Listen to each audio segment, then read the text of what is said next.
बिस्मिल्लाहिर्रहमानिर्रहीम। अस्सलाम वालेकुम दोस्तों, जैसे कि मैंने पिछली सीरीज में जो कॉड और ऑकस के हवाले से की थी उसमें मैंने बता दिया था कि कॉड के ऊपर जो वॉच डॉग होगा वो ऑकस होगा, इसलिए क्योंकि अमेरिका ट्रस्ट नहीं करता इंडिया और जापान के ऊपर, और इसलिए उसने वॉच डॉग बिठा दिया हुआ है कॉड के ऊपर जिसका नाम ऑकस रख दिया है। क्योंकि ये जो ऑकस है इसकी कंपोजिशन ऐसी है, इसमें ट्रेडिशनल एलाइज हैं यूएसए के। ट्रेडिशनल एलाइज कौन कौन से? बर्तानिया और ऑस्ट्रेलिया। बर्तानिया और ऑस्ट्रेलिया और अमेरिका ने मिलकर ही सेकेंड वर्ल्ड वॉर लड़ी थी जर्मनी के खिलाफ। अब इस पूरे फड्डे में जो सबसे बड़ा चपेट पड़ी है ना, यूं के लगे मतलब लात पड़ गई है ना पूरे फड्डे में, चाइना और अमेरिका के फड्डे में, ट्रेडिशनल अलाइज वाले मसले में जो सबसे बड़ी लात पड़ी है वो पड़ी है फ्रांस को। और फ्रांस ये नहीं भूलना चाहिए कि G7 मालिक का हिस्सा है। G7 तमाम बड़ी ग्लोबल जमहूरियत या जिसे कहें फ्री वर्ल्ड, पूरी दुनिया की सबसे बड़ी मईशत पर मबनी एक इत्तेहाद है, उसको G7 कहते हैं। पहले ये G8 होता था जिसमें रशिया भी होता था। जब रशिया ने क्रिमिया को ऑक्यूपाई कर लिया तो उसे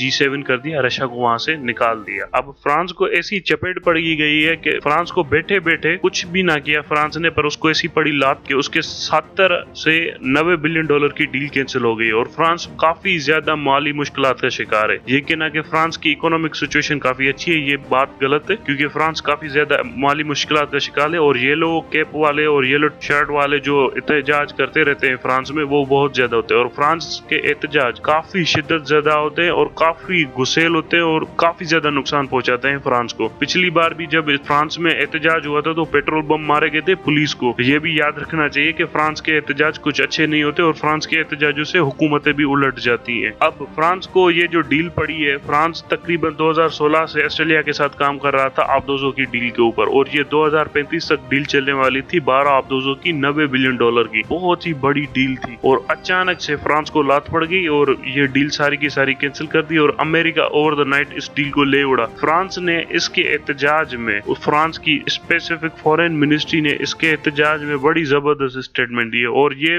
बड़ी देखने वाली बात होगी कि अब यूरोप, अमेरिका और चीन ये किस तरह से एक दूसरे को पिच करते हैं एक दूसरे के सामने, क्योंकि फ्रांस की जो सफीर है वो दोनों मुमालिक से वापस बुला लिए गए। फ्रांस के सफीर ऑस्ट्रेलिया से और यूएसए से वापस बुला लिए गए और फ्रांस ने कहा है कि ये धोखा हुआ है हमारा साथ और हमारी पीठ में खंजर मारा है यूएसए ने और हमारे इत्तेहादियों ने। हमारी एजेंसीज को इस बार का पता इसलिए ना चल सका क्योंकि कोई भी अपनी इत्तेहादियों से इस तरह के धोखे की एक्सपेक्टेशन नहीं कर रही थी। अब देखे फ्रांस के दिन कैसे बुरे आते जा रहे हैं। इनको बड़ा शौक था ना तो इन्हें रिसालत करने का, देखे धीरे धीरे इनके दिन कैसे बुरे आते जा रहे हैं। अब ये वही फ्रांस है जिसने 2020 में एक कॉन्फ्रेंस कैंसिल कर दी थी व्लादिमीर पुतिन के साथ। फ्रांस और जर्मनी एक कॉन्फ्रेंस करना चाहते थे। वो चाहते थे कि अगर अमेरिका चीन के साथ मिलकर बात कर सकता है और चाइना और अमेरिका में इख्तलाफात है तो क्यों यूरोपियन यूनियन व्लादिमीर पुतिन के साथ बैठकर बात नहीं कर सकती। जब जर्मनी और फ्रांस मिलकर बैठकर व्लादिमीर पुतिन के साथ बात करना चाहते थे, अमेरिकी दबाव पे आकर इस कॉन्फ्रेंस को कैंसिल कर दिया गया और इस पर व्लादिमीर पुतिन ने काफी सख्त रिस्पॉन्स दिया था कि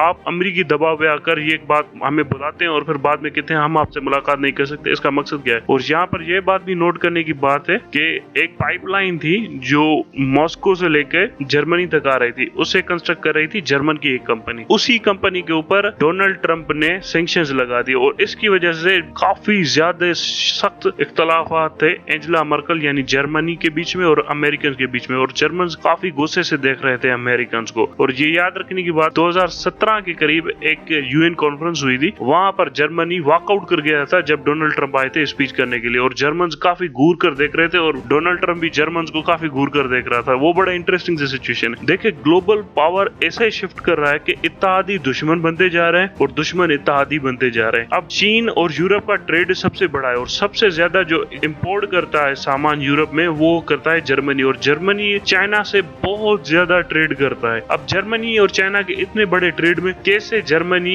पिच कर दे खुद को चाइना के खिलाफ। अब यहाँ पर एक और न्यूज है हमारे इंडियन दोस्तों के लिए कि सबसे ज्यादा ट्रेड चाइना का किसके साथ होता है, वो होता है अमेरिका के साथ। चाइना बड़ा ही मेगा ट्रेडिंग पार्टनर है अमेरिका का। इंडियंस ये समझ रहे हैं कि चाइना के साथ कॉन्फ्लिक्ट में ये ऐसा करेंगे कि इंडियंस को सपोर्ट करेंगे और चाइना को डिच करेंगे। इम्पॉसिबल सी बात है। चाइना ने खुद को इकोनॉमिकली इतना वेल मैनेज किया हुआ है, इतना डिसिप्लिनली तौर पे प्लेस किया हुआ है कि चाइना से लड़ना बड़ा मुश्किल हो जाता है। जैसे ही कोई मुल्क लड़ने की कोशिश करता है चाइना इकोनॉमिक पाबंदियां लगा सकता है मुमालिक पे। पहले हम सोचते थे कि यूएसए इकोनॉमिक सैंक्शंस लगाता है, अब चीन लगाता है इकोनॉमिक सैंक्शंस। ऑस्ट्रेलिया की इकोनॉमी के 1.5% नेगेटिव में चली गई है। सबसे बड़ी वजह चाइनीज ने ऑस्ट्रेलियन एक्सपोर्ट लेना बंद कर दी। चाइनीज ने एक्सपोर्ट लेना बंद कर दिया ऑस्ट्रेलिया के, अब उनकी नेगेटिव ग्रोथ हो गई है। सो ये बड़ा एक ट्रिकी सा इन्वायरमेंट बनता जा रहा है। अगर कोई ये समझ रहा है ना कि हम मगरिब से हाथ मिलाकर बड़ा कुछ हासिल कर लेंगे, ये बड़ी बेवकूफों वाली बात है। हाँ, इंडियंस ये कर सकते हैं,